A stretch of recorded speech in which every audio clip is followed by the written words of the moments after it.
Hello students, मैं Sandeep Yadav Saint एसन school की तरफ से।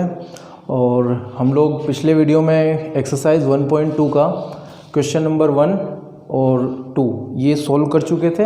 तो आज हम लोग क्वेश्चन नंबर 3 सॉल्व करेंगे। चलते हैं क्वेश्चन पे। क्वेश्चन नंबर 3 क्या बोलता है, देखिए। If f such that R से R defined as first f x is equal to 2x minus 3, second f x is equal to x cube plus 3 x cube plus 5, then prove that f is bijection in both conditions and find f inverse. Question में लिखा है कि एफ जो है वो real number से real number में है। उसमें इस तरीके से बता रखा है एफ एक्स जो है वो 2x माइनस 3 है, एंड दूसरा वाला जो है फर्स्ट वाला वो, और ये सेकंड वाला एफ एक्स जो है वो एक्स क्यूब प्लस 5 है। तो आपको प्रूव करना है, सिद्ध करना है कि एफ जो है वो बाइजेक्शन है। एफ मतलब ये वाला जो एफ है ना, एफ एक्स ये है और ये है, तो फर्स्ट कंडीशन सेकंड कंडीशन। तो एफ जो है वो बाइजेक्शन है। बाइजेक्शन का मतलब होता है एक एक की आच्छादक। तो एक एक की आच्छादक, तो आपको एक एक की आच्छादक बताना है इन दोनों फलनों के लिए, इन दोनों फंक्शंस के लिए। साथ ही साथ आपको एफ इनवर्स भी निकालना है। प्रतिलोम फलन, एफ इनवर्स मतलब होता है इनवर्स ऑफ द फंक्शन, या प्रतिलोम फलन भी निकालना है। तो मैं सॉल्व करता हूँ इसे और देखता हूँ क्या होता है इसमें। फर्स्ट वाला एफ एक्स आपको पता है यहाँ पे है 2x माइनस 3। आपको साथ ही साथ यहाँ लिख देना है एफ जो है वो आर से आर में है। इससे क्या होगा, आपको क्लियर हो जाएगा कि इसका डोमेन जो है वो एफ का आर है, और इससे ये पता चल जाएगा कि ये जो है इसका कोडोमेन जो है वो भी आर है, यानी वास्तविक संख्या, real number.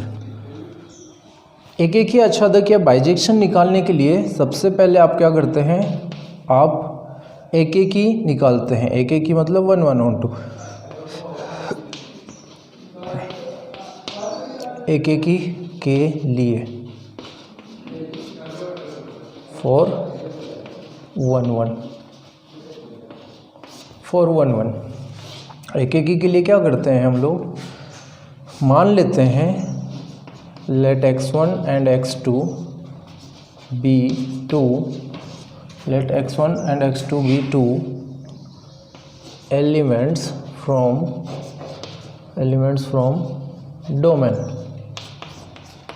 domain of the function, then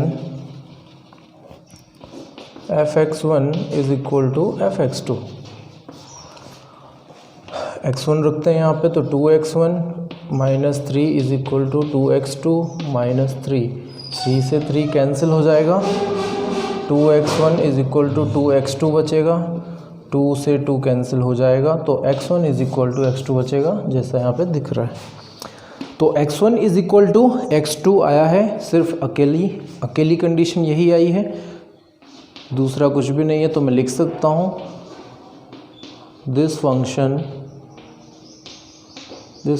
is 1 1।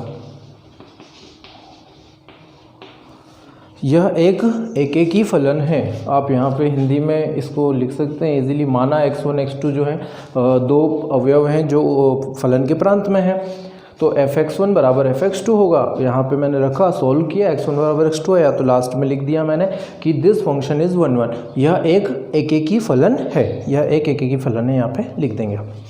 Next क्या होगा, सेकेंड देखते हैं। एक ही तो देख लिया, हाँ एक ही है, 1 1 है। तो अब देखता हूँ मैं मेन ऑन टू के लिए। तो आच्छादक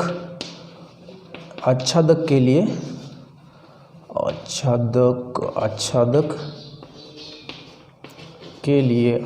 के लिए मतलब आच्छादक होने के लिए, फंक्शन आच्छादक होगा या नहीं उसके लिए, फॉर ऑन टू में क्या करना है, ऑन टू में आपको रेंज निकालना था, जैसा बताया था। तो जो फंक्शन दिया है उसे y के रूप में लिख लें, तो y is equal to 2x minus 3।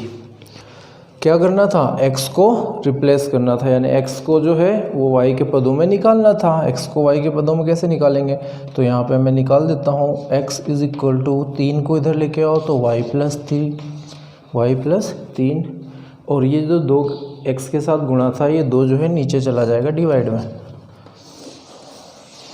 तो ये आ जाएगा x बराबर y plus 3/2, y plus 3/2। y plus 3/2 जो है ये एक्सप्रेशन आप देख रहे हैं, ये वाला एक्सप्रेशन जो है y प्लस 3/2 में, इसमें मैं y की जगह कुछ भी रखते जाऊंगा ना, y की जगह कुछ भी रखूंगा तो ये कुछ ना कुछ रियल नंबर ही देने वाला है। जैसे 1 रखूँगा तो 3 और 1 4, नीचे 2 है तो कैंसिल होकर 2 बचेगा। 0 रखूँगा तो 3/2 आएगा, तो वो भी रियल नंबर होता है, 1.5 है ना, 3/2 रियल। माइनस रखूँगा तो भी y की जगह कोई फ्रैक्शन रखूँगा, यानी कि 1/3 1/2, तो भी क्या आएगा, ये रियल नंबर ही आने वाला है। तो क्या करना है मुझे कि y belongs to real, if y belongs to real, यानी y अगर रियल नंबर है तो मेरा x भी रियल नंबर ही आएगा। Then x is also belongs to real number. ये मैं देखो, ये मैं वहाँ नहीं देख रहा हूँ, फिलहाल कहीं भी नहीं देख रहा हूँ, ये मैं अपने मन से डिसाइड कर रहा हूँ, खुद सोच रहा हूँ कि मैं क्या रखूँगा डोमेन से एक्स वाई के, तो क्या आएगा x में। तो देखिए कि y पे मैं जो भी रखता हूँ, जो भी बोले तो, कुछ भी बोले तो रियल नंबर, जब हम बोलते हैं कि कुछ भी रख देता हूँ तो कुछ भी मैं रियल नंबर रखना होता है, तो रियल नंबर रखता हूँ y पे तो x भी रियल नंबर आएगा, क्योंकि 3 जुड़ रहा है और 2 से भाग ही जा रहा है बस। इसका मतलब है कि कुछ जुड़ के कुछ भाग जाएगा तो रियल ही मिलेगा, इमेजिनरी नहीं बन जाएगा वो। तो इसलिए y belongs to real, then x is also belongs to real. तो मैंने क्या लिख दिया कि इधर लिख देता हूँ इसे, परिसर फलन का परिसर या range of the function is equal to real number. परिसर का मतलब क्या होता है भाई, परिसर का मतलब y का मान, तो y जो है रियल है, उसी तरह लिए x रियल है।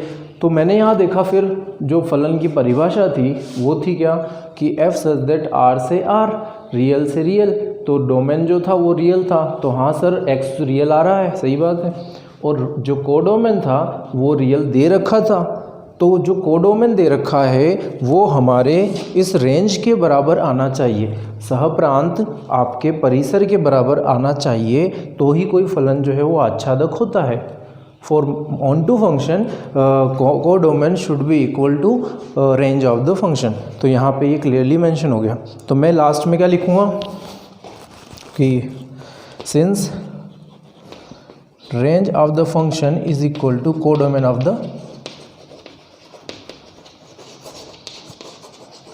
द फंक्शन, हिंदी में लिख सकता हूँ मैं प्रांत बराबर चूंकि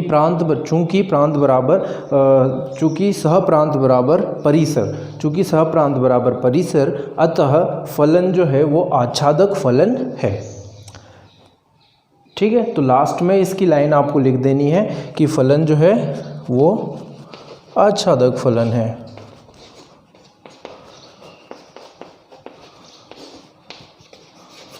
ठीक है, यह फलन आच्छादक है, this function is onto. और यही हमें प्रूफ करना था, prove that f is bijection, that means एकेकी आच्छादक। तो लिख दीजिए लास्ट में कि यह फलन एकेकी आच्छादक है।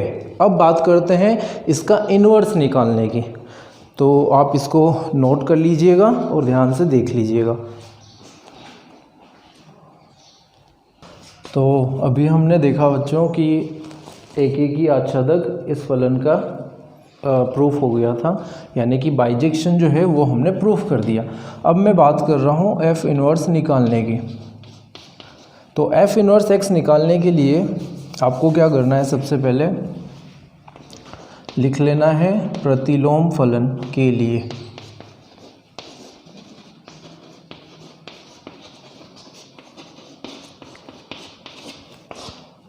For inverse of the function, प्रतिलोम फलन के लिए। आपको जो fx था वो लिख लेना है y, तो 2x माइनस 3 आपको मैंने पहले ही बता दिया है कि y is equal to fx होता है, तो f inverse y is equal to x होता है। इस बात का ध्यान रखेंगे आप। तो y जो है इसे अभी फ़िलहाल ऐसे कैसे लेने दो, x की वैल्यू निकालेंगे यहाँ से, तो y plus 3 is equal to 2x and x की वैल्यू निकालोगे तो y प्लस 3/2 ये आ जाएगा। x की जगह क्या लिखना है आपको, x की जगह ये जो f इनवर्स y है वो लिखना है, तो f inverse y is equal to y plus 3/2 ये आ चुका है मेरे पास f inverse y is equal to y plus 3/2। आपको बताया था पिछले वीडियो में, हमने डिस्कस किया था कि y क्या है, एक वेरिएबल है, चर है। तो अगर y को मैं किसी दूसरे चर से यानी x से या t से या किसी भी चीज़ से अगर रिप्लेस कर दूं तो कोई फ़र्क नहीं पड़ेगा, क्योंकि चर राशियों को केवल दिखाने के संकेत जो होते हैं उनसे निरूपित किया जाता है। तो दिखाने के संकेत यानी उसको शो करने के जो ये अल्फ़ाबेट्स हैं ये कुछ भी हो सकते हैं, ज़रूरी नहीं है कि सिर्फ y ही हो। तो मैंने अपने क्वेश्चन को साकार करने के लिए, क्वेश्चन को सही या प्रूफ करने के लिए इसे y की जगह x लिख दिया, सारे वेरिएबल्स को बदल दिया। ठीक है, x की जगह आप y लिख सकते हैं। तो फाइनल आंसर अपना आ चुका है f inverse x is equal to x plus 3/2। तो ये जो है यही मेरा फंक्शन जो है उसका इन्वर्स है, यही प्रतिलोम है इस फलन का।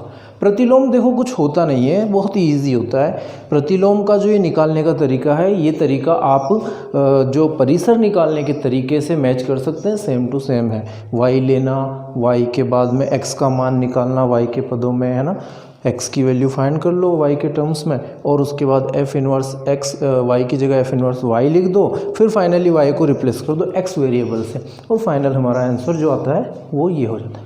ठीक है, तो ये इस फंक्शन का क्या है, f इनवर्स x है। इसी तरीके से आप इसके लिए भी कर सकते हैं, ये भी इजी है, इसको मैं आपको करके दिखा देता हूँ। तो सेकंड वाला क्वेश्चन जो है इसका सेकेंड पार्ट में ले लेता हूँ, x³ + 5। सेम तरीका है, वैसे ही करेंगे। तो मैं इसे थोड़ा शॉर्ट एंड स्वीट में निपटाता हूँ। फर्स्ट 4 1 1 हिंदी में लिख लेना आप लोग, एक एक ही होने के लिए या एक एक ही के लिए। तो fx1 is equal to fx2 जानते ही हैं, x1 x2 belongs to domain of the function which is real number. So x1³ + 5 is equal to x2³ + 5। 5 से 5 कैंसिल, दिख रहा है x1³ minus x2³ is equal to 0। इसको इधर लेके आ गया, और इसके बारे में तो पिछले वीडियो में भी डिस्कस कर चुका था मैं, है ना। इसको फॉर्मूला लगा के कर सकते हैं हम लोग।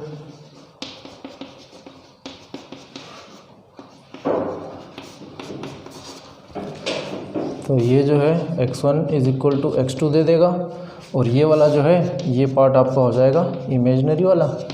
आपको बता चुका हूँ लास्ट वीडियो को, इसको देख लीजिएगा तो आपको ये क्लियर हो जाएगा, क्योंकि मैंने इसे डिटेल से बताया है वहाँ पे। ये इमेजनरी होता है क्योंकि ये एक क्वाड्रेटिक इक्वेशन बनेगा x/x1/x2 में, जिसका d जो है वो <0 आएगा। तो फाइनली मैं लिख सकता हूँ here x1 is equal to x2, then function is 1 1। ठीक है, एक एक ही फलन होने के लिए fx1 बराबर fx2 दोनों को रखा, x1 बराबर x2 दिखाया लास्ट में, और लिख दिया कि इस प्रकार से फलन जो है वो एक एक ही है। ठीक है, नेक्स्ट करते हैं सेकंड वाला। इसका सेकंड किसके लिए करना है मुझे, आच्छादक के लिए, ऑन टू के लिए, फॉर ऑन टू आच्छादक फलन होने के लिए। आच्छादक फलन होने के लिए क्या करना चाहिए, सर ने बताया था y is equal to x³ + 5 लिखना होता है, और x की वैल्यू निकालनी होती है। मैं डायरेक्ट निकाल रहा हूँ, आप लोग स्टेप बाय स्टेप करके देख सकते हैं। 5 को उधर लेके गया तो y माइनस 5 आ गया। फिर जो x की घात 3 थी वो 3 पावर को उस तरफ लेके जाऊंगा तो घात 1/3 हो जाएगी। ठीक है, तो x is equal to y minus 5 to the power 1/3 हो जाएगा। यहाँ देखिएगा आप समझने की कोशिश करना कि जो y है, y की वैल्यू कुछ भी रखूँगा यहाँ पर भी, इसे मैं थोड़ा डिटेल में आपको समझा दूंगा। y की वैल्यू कुछ भी रखूँगा, y belongs to anything, so real number, तो x जो आएगा वो भी रियल नंबर ही आने वाला है। अब कुछ लोग पूछेंगे, कुछ लोगों का क्वेश्चन होगा आप में से कि ये अचानक सर कैसे कर देते हो आप, ये अचानक क्या करते हो कि y बिलोंग्स टू रियल लिख देते हो और x बिलोंग्स टू रियल आ जाता है। ये पता नहीं आपका ही कुछ गणित चल रहा है क्या? तो देखो ऐसा कुछ नहीं है। ये यहाँ पर आने के बाद से आपको थोड़ा सा अपना दिमाग यूज़ करना है और साथ साथ जो कॉन्सेप्ट्स हैं उनको यूज़ करना होता है।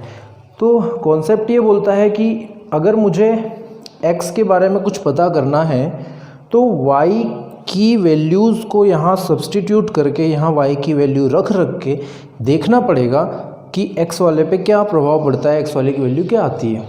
ठीक है, तो y जो है मैं कुछ भी रखना चाहता हूँ तो मैंने सबसे पहला नंबर रख दिया, कुछ भी, लाइक 0 रख दिया, 1 रख दिया, कुछ भी रख दिया, है ना। तो 0 1 कुछ भी रखूँगा तो उसका आंसर क्या आएगा, -5 की पावर 1/3 ये आएगा। अब माइनस जो है 5 की पावर 1/3 से आपका माइनस तो हो जाएगा बाहर और बचेगा 5 की पावर 1/3।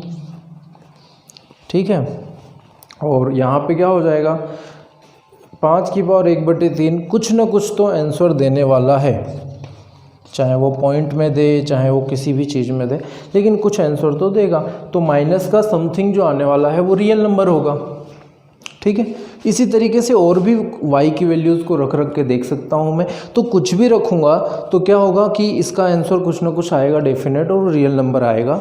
सो इसलिए मैं क्या करूँगा कि y बिलोंग्स टू रियल के लिए लिख दूँगा x belongs to also real, तो x बिलोंग्स टू रियल। और यहाँ पे देखना, यहाँ पे अपना जो डोमेन था फंक्शन का यानी प्रांत, वो प्रांत भी रियल है, सहप्रांत भी रियल है। मेरे पास क्या हो रहा है, प्रांत रियल है, हाँ, परिसर रियल है, y क्या है, परिसर। परिसर के बारे में समझिए, जो रेंज होता है या परिसर बोलते हैं जैसे रेंज या परिसर, वो परिसर y को रिप्रेजेंट करता है, यानी y की वैल्यू ही कहलाती है परिसर और x की वैल्यू कहलाती है प्रांत। तो value of x is domain and value of y is range, so simple. तो ये मैंने यहाँ से कंक्लूड कर लिया है। तो फाइनली मैं लिखने वाला हूँ क्या कि since here y belongs to real number and the given codomain also belongs to या equal to real number, so range, ये y जो है इसके आगे रेंज लिख देता हूँ मैं, रेंज मतलब परिसर। तो range, since range is equal to codomain, so this function is onto। ये आप लोग यहाँ से समझ लेना। पहले आपको इधर से 1 1 निकालना है, 1 1 के लिए बता देना है और फाइनली ये x1 is equal to x2 से बता देना है कि ये 1 1 फंक्शन होगा। फिर ऑन टू फंक्शन निकालना है, तो ऑन टू के लिए y की वैल्यू के इक्वल रखा, y के को सब्सटीट्यूट, मतलब y को जो है x के फॉर्म में, x को y के फॉर्म में करना है, y को सब्सटीट्यूट करना है इस तरफ, और x की वैल्यू के लिए डिसाइड करते हुए y की वैल्यू कुछ ना कुछ रखते जाना है। तो मैं सीधे y is belongs to real number रखता हूँ और उसके लिए पता करता हूँ कि x belongs to real number आना चाहिए या नहीं। कहने का मतलब इसके जैसा आना ही चाहिए, प्रूफ करवा रहा है ना, तो प्रूफ करवा रहा है तो आना भी चाहिए, तो आएगा भी, ये मैंने आपको समझा दिया है ना, आएगा भी। लेकिन आपको जो लाना है ना उस पर फोकस करना क्वेश्चन करते समय, क्योंकि बाय चांस कभी आपको यहाँ कंफ्यूज हो कि सर यहाँ पे मेरे समझ में नहीं आता है क्या करूँ क्या ना करूँ, तो आप क्या करना कि सीधे ये वाला देख लेना कि यहाँ जैसा है ना वैसा ही लाना है। ठीक है, ये बात आप समझ लेना, y और x के लिए, दोनों के लिए। और फाइनली जो है आप लिख देना कि codomain is equal to range और this function is onto, यानी यह फलन जो है एक एकेकी आच्छादक फलन हो जाता है। लास्ट में आप लिख देंगे कि यह एकेकी भी है, आच्छादक भी है, तो ये एकेकी आच्छादक है। This is the bijection. ठीक है, तो ये हमारा क्वेश्चन नंबर 3 था, जिसमें मैंने आपको फर्स्ट वाला और सेकंड वाला दोनों ही बता दिया है। तो चलते हैं नेक्स्ट क्वेश्चन की तरफ। क्वेश्चन नंबर 4, एक्सरसाइज 1.2 का चौथा क्वेश्चन। ये मैंने क्वेश्चन हिंदी में लिख लिया है बच्चों के लिए। ठीक है, तो आज हम थोड़ा हिंदी में देखते हैं, फिर इसको मैं इंग्लिश में ट्रांसलेट कर लेता हूँ। यदि A 1 2 3 4 और B 3 5 7 9 और C 7 23 47 और 79 है, तथा F दे रखा है आपको इस प्रकार A से B में, A कोई समुच्चय है और B भी कोई आपका समुच्चय है जो कि यहाँ पे दे रखे हैं। G इस प्रकार है कि B से C में है ये, तो B भी दे रखा है और C भी दे रखा है आपको। निम्न प्रकार है फलन fx जो है 2x + 3 + 2x + 1 2x + 1 और gx जो है वो है x² - 2। तब GOF इन्वर्स, गोफ आपको निकालना है और उसका इन्वर्स भी निकालना है। तो गोफ इन्वर्स और F इन्वर्स OG इन्वर्स ज्ञात करें। ये जो है F इन्वर्स OG इन्वर्स, इसका मतलब समझना, F इन्वर्स आपको अलग निकाल लेना है, G इन्वर्स आपको अलग निकाल लेना है, फिर उसके बाद उन दोनों को कंपोज कर देना है, कंपोजिट कर देना है। ठीक है, यानी उन दोनों का जो फॉग होता है वो निकाल लेना है, तो वो F इन्वर्स OG इन्वर्स कहलाता है। ठीक है, तो सीधा सा क्वेश्चन है, यहाँ पे कोई बड़ी बात नहीं है, इसको भी हिंदी में लिख लेते हैं हल। इंग्लिश मीडियम वालों के लिए इजी है, समझ में आ जाएगा। If A, B and C and F such that A to B, G such that B to C is such that fx is equal to x + 1 and gx is equal to x² - 2, then find out GOF inverse and F inverse और G inverse. ठीक है, easily आप convert कर सकते हैं। Language is no barrier in mathematics, language कोई भी barrier create नहीं करता है। सबसे पहले जो ये निकालना है GOF का इन्वर्स, इसको निकालने के लिए आपको पता है मुझे पहले क्या करना होगा, GOF निकालना होगा। GOF निकालने के लिए आप देखिए ध्यान से, G वाला जो है वो है x² - 2, तो x² - 2 वाले में x की जगह क्या लिखना होगा आपको, fx। ठीक है, फिर क्या करना होगा, fx जो है वो दिया हुआ है 2x + 1, वो लिख देना है, तो लिख दीजिए 2x + 1 2 - 2। अब अगर मुझे परफेक्ट GOF, ये तो x आ गया ना x के साथ, तो मैं GOF निकालूंगा, किस रूप में निकालना है, आई थिंक यहाँ पे x दिया हुआ नहीं है, तो मुझे ऑर्डर्ड पेयर यानी क्रमित युग्म के रूप में निकालना होगा।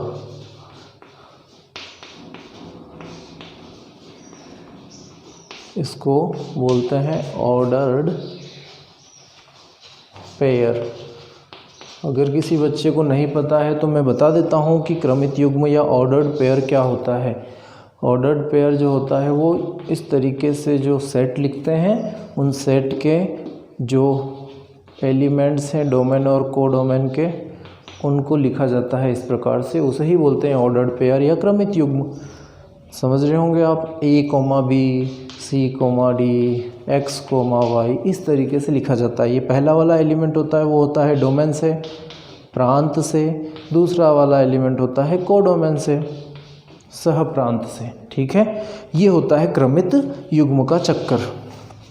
तो अब मैं करता हूँ क्या, इस क्वेश्चन को, क्योंकि मुझे GOF इन्वर्स और जो F इन्वर्स और G इन्वर्स दे रखा है वो यहाँ x लगा के नहीं दिया है, तो मैं इसे ऑर्डर्ड पेयर या क्रमित युग्म के रूप में लिखूँगा।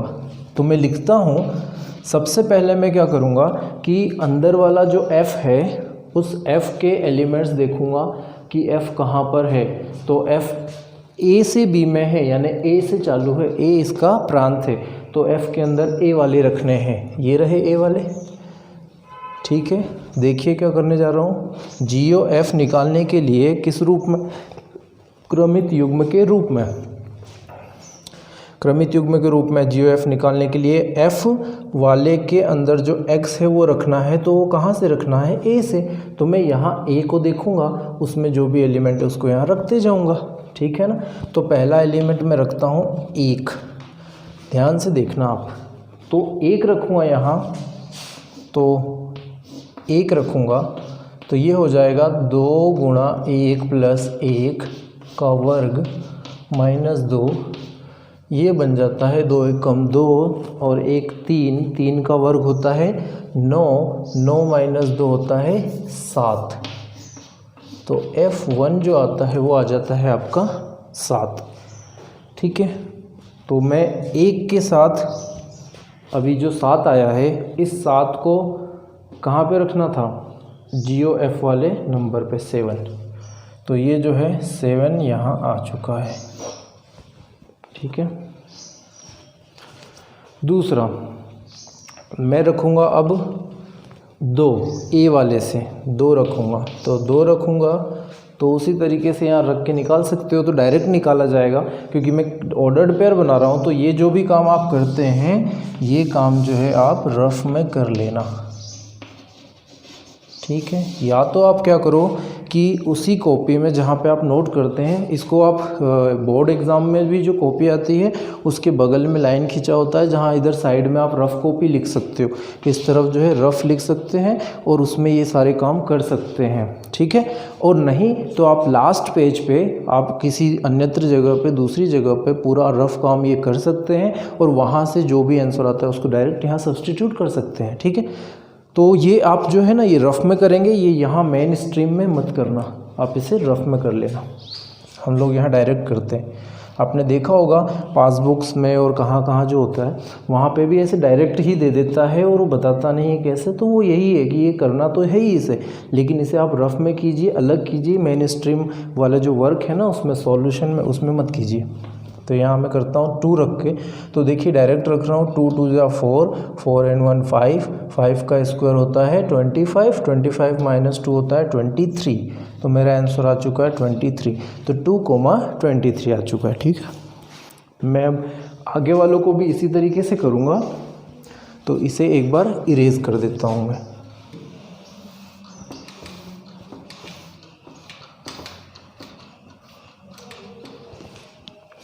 अब 2 रख दिया है मैंने, अब आगे वाले एलिमेंट्स भी रख देता हूँ, 3 रख देता हूँ। तो देखिए यहाँ 3 रख दूंगा तो जाहिर सी बात है 3 2 जा 6 प्लस 1 7, 7 का स्क्वायर होता है 49, 49 माइनस 2 होता है 47। तो मैंने क्या रखा, यहाँ रखा है मैंने 3, तो 3 रखने पे आता है 47, ठीक है। आप समझ रहे होंगे इसे मैं कैसे कर रहा हूँ, ये आपको भी समझ में आ रहा होगा और आपको इसी तरीके से करना है। थोड़ा सा अपने माइंड को एक्टिवेट करना ही होगा जल्दी जल्दी चीज़ों को करने के लिए, वरना आपके क्वेश्चन एग्ज़ाम में छूटते हैं, आपका वर्क जल्दी नहीं हो पाता है। ये बहुत सारी प्रॉब्लम्स आती हैं कि सर पेपर आता था छूट गया, सर क्वेश्चन आते हुए छूट गए, गलत हो गए। तो इसी वजह से, क्योंकि आपका माइंड जो है थोड़ा सा स्पीड में लाना ज़रूरी है, वो नहीं ला पाते हैं, इसी वजह से क्वेश्चन छूटते हैं, इसी वजह से क्वेश्चन गलत भी होते हैं।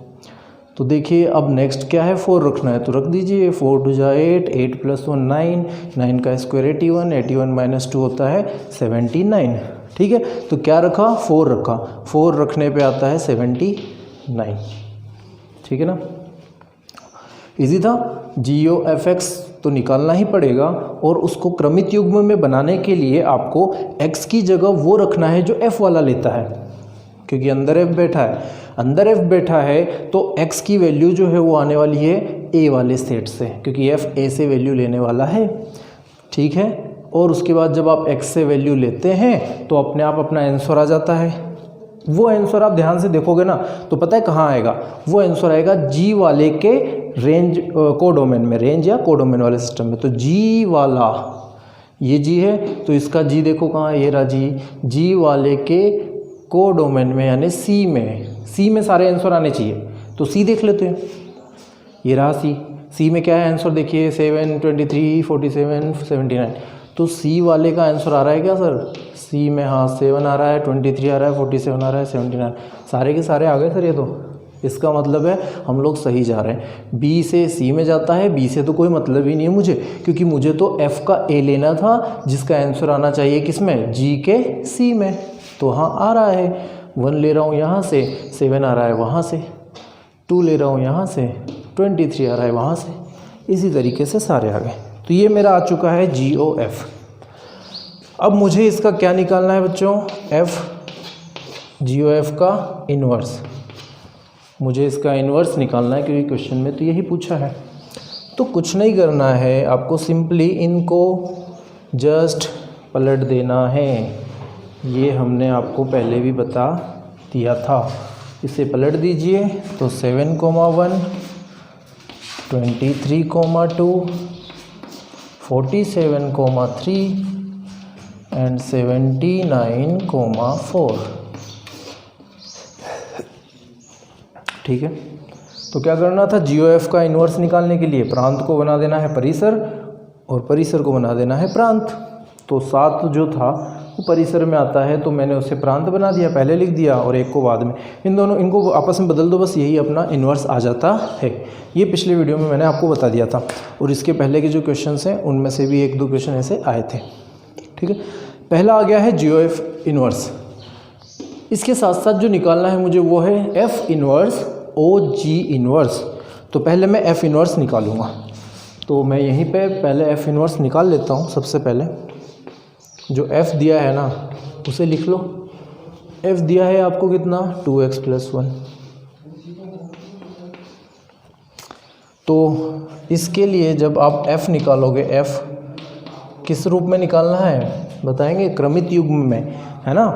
किस फॉर्म में, ऑर्डर्ड पेयर के फॉर्म में निकालना है इस एफ को। यहाँ तो आप क्या करते हो कि सर एफ इन्वर्स निकालना है ना, तो सर क्या कर दो ना, इसको 1 को उधर ले जाओ, y + 1 करके, तो x + 1/2 आ जाएगा सर आपका। ऐसे आपने तो डायरेक्ट कर दिया, हम कर लेते तो हमारा आंसर तो ये आता सर। लेकिन ये किस रूप में आता, ये x के रूप में आता है ना, चर रूप में आता। हमें किसके रूप में निकालना है, हमें निकालना है क्रमित युग्म के रूप में। तो मैं f लिखूँगा, ठीक है।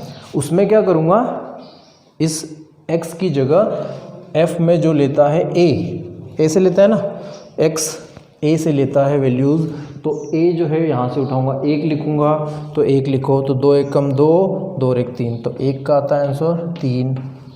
2 लिखो, 2 रखोगे तो 2 2 3 6, 6 और 1 7, तो 2 रखने पे आता है सर 7। सर 3 रख दो, 3 दूनी 6 और 1 7, 2 3 4 1 5, सॉरी ये जो है 5 आएगा। 3 रख दो, 3 दूनी 6 और 1 7, तो 3 रखने पे आपका आंसर आता है 7। नेक्स्ट देखो, आपका नेक्स्ट 4 है, तो 4 दूनी 8 और 1 9 आ जाएगा, तो 4 पे आता है 9। तो f जो आपका आ चुका है क्रमित युग्म में यानी कि ऑर्डर्ड पेयर में, वो आ चुका है 1 3 2 5 3 7 एंड 4 9। आपको निकालना है इसका क्या, इन्वर्स। इन्वर्स कैसे निकालेंगे आप बताइए, जैसे अभी निकाला था, इनको चेंज करना, आपस में बदल दो। तो बदल दीजिए, 3 1 5 2 7 3 एंड 9 4। ओके, ये आपका आ चुका है f का इन्वर्स। इसी तरीके से बच्चों आप क्या करोगे, g वाले का भी इन्वर्स निकालोगे। किस रूप में, क्रमित युग्म के रूप में, यानी ऑर्डर्ड पेयर के फॉर्म में।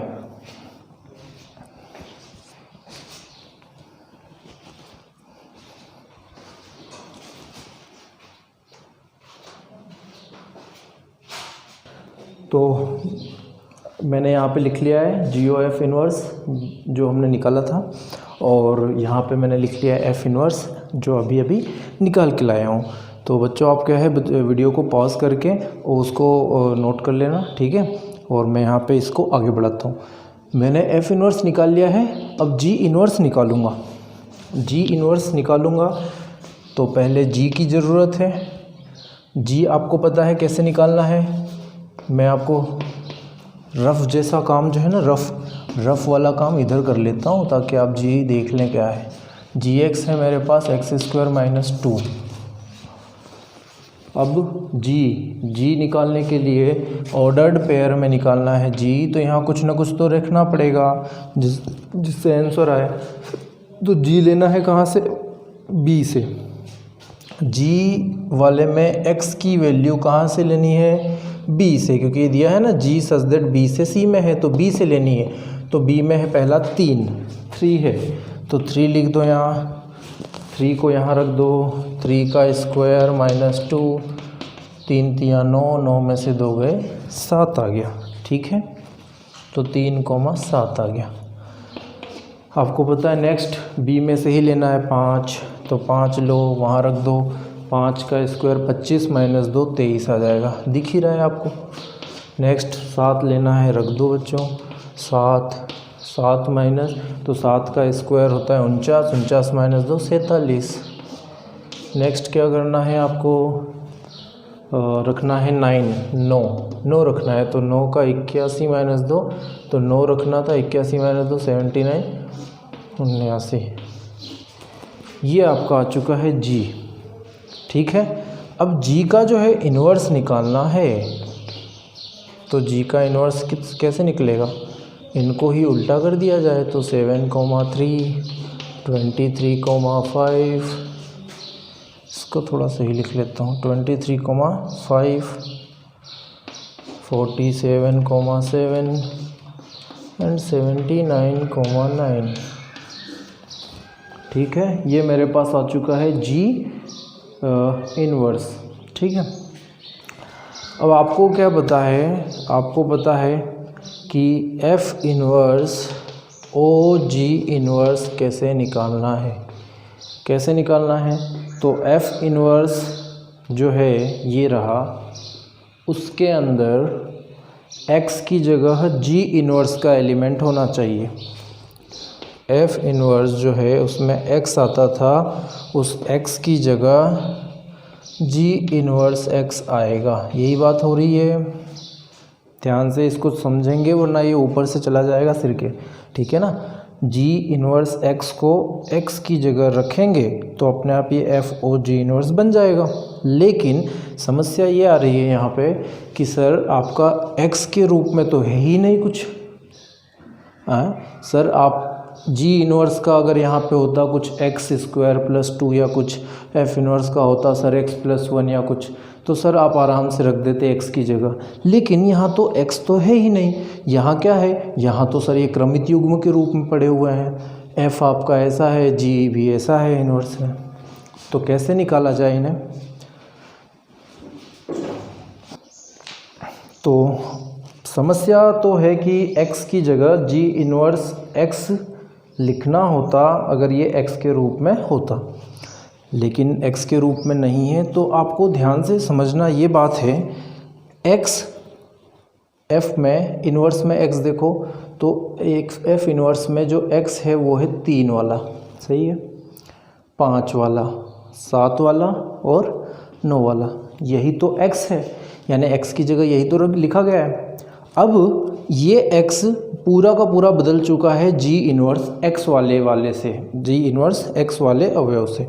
तो जी इन्वर्स जो था वो ये रहा, और जी इन्वर्स का जो x रहेगा वो रहेगा 7, 23, 47 और ये 79 वाला। ठीक है, कहने का मतलब है कि खाली f इन्वर्स होता तो वहाँ तो मैं x की जगह 3, 5, 7 और 9 लेता, लेकिन अब जब f इन्वर्स में g इन्वर्स x वाला अवयव आ चुका है, g इन्वर्स आ चुका है x, तो यहाँ पे मैं x की जगह 7 लूँगा, 7, 23, 47 और 79 वाला लूँगा।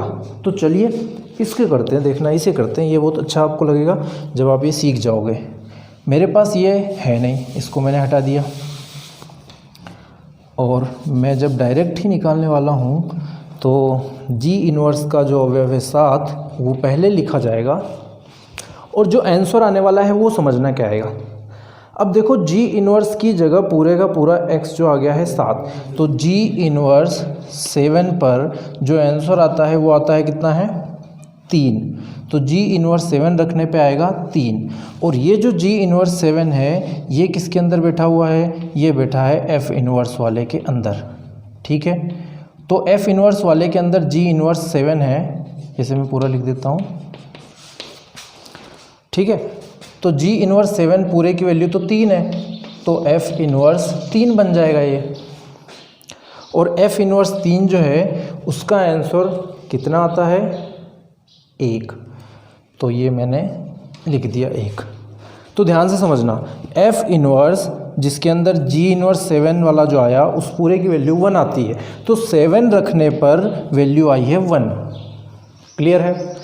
7 कहाँ से लेना? जी इनवर्स से। जी इनवर्स का अवयव 7 है, ठीक है। लेकिन जी इनवर्स में 7 रखने पे क्या देता है? 3। तो 3 मैंने यहाँ रखा, तो एफ इनवर्स 3 ने दिया 1, तो 7 रखने पे 1 आया। ये बात हो रही है। आई थिंक आपको समझ में आ गया होगा। अच्छे से मैंने यहाँ क्लियर करने की कोशिश की है। फिर भी आप दूसरा वाला देखें, उससे भी आपको और समझ में आ जाएगा। फिर से देखना इसको, इसके दूसरे वाले को मैं बताता हूँ। अब नेक्स्ट आप लोग सोचिए क्या आने वाला है। जी इनवर्स में से ही लेंगे नेक्स्ट वाला x जो है 23 लिया। 23 जी में रखना है x की जगह, तो जी इनवर्स वाले में x की जगह 23 रखा, तो इसका अंदर वाले का आंसर आएगा 5। तो जी इनवर्स 23 का आंसर आता है 5। तो f इनवर्स 5 निकालना है, वो ढूंढ लो कहाँ है। तो f इनवर्स का जो 5 था वो आंसर देता है 2। f इनवर्स का जो 5 है वो आंसर देता है 2। तो ये 2 लिख दिया। आपको आ रहा होगा समझ में। अब ज़रा आप ये अगला वाला खुद से करके देखें और एक कॉपी पे लिख लें, फिर मैं आपको बताता हूँ।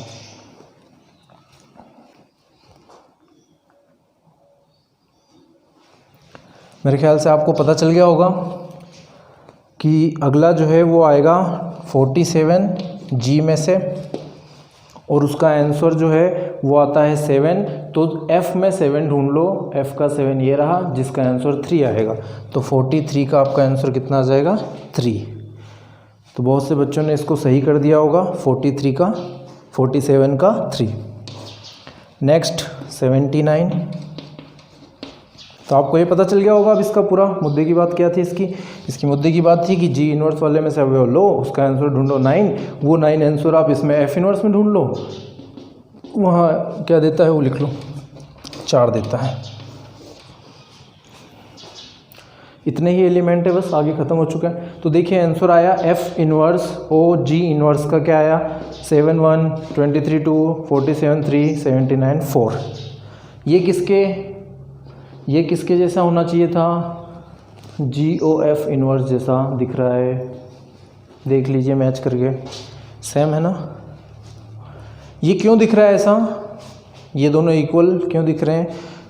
दोनों सही हैं, दोनों ही आंसर हैं, और यही निकालने का बोला गया था। लेकिन ये इक्वल क्यों दिख रहे हैं, इसके बारे में मैं आपको बताता हूँ।